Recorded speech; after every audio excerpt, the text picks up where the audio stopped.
Congress party ఎమ్మెల్యేలను సంతలో పశువుల్లాగా కొనుగోలు చేస్తున్న సీఎం కేసీఆర్ ప్రజాస్వామ్యం గురించి మాట్లాడటం హాస్యాస్పదంగా ఉందని బీజేపీ ఎమ్మెల్యే ఈటెల రాజేందర్ అన్నారు. నిండు అసెంబ్లీలో తెలంగాణ ఇచ్చింది కాంగ్రెస్ పార్టీ అని పొగిడిన కేసీఆర్ అదే అసెంబ్లీలో కాంగ్రెస్ ను ఖతం పట్టించారని మండిపడ్డారు.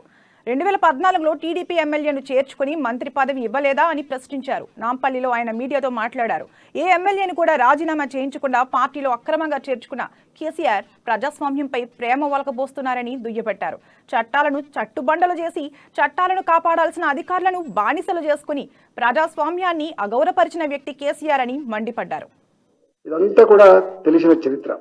కానీ నేను ఒకటే అడుగుతా ఉన్నా, కేసీఆర్ గారిని నలుగురు ఎమ్మెల్యేలని పదే పదే పక్క కూర్చోబెట్టుకొని వీరు పరమ పవిత్రులు, నిప్పు కనికలైతే మాట్లాడుతున్నాడో వాళ్ళు ఎట్లా నిప్పు కనికలైతారు, ఎట్లా పరమ పవిత్రులైతారో ఇవాళ తెలంగాణ ప్రజలంతా కూడా అడుగుతున్నారు. 2014లో 63 మంది శాసనసభ్యులు గెలిచినాడు.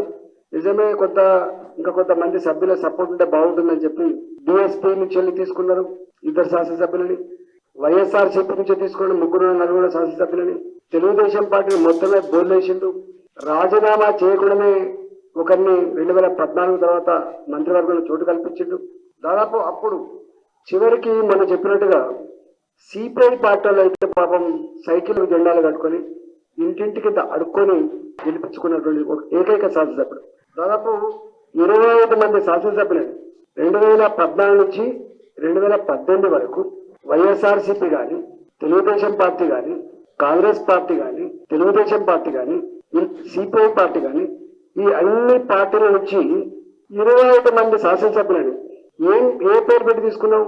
వారంటే వారు అభివృద్ధిని నచ్చి అభివృద్ధి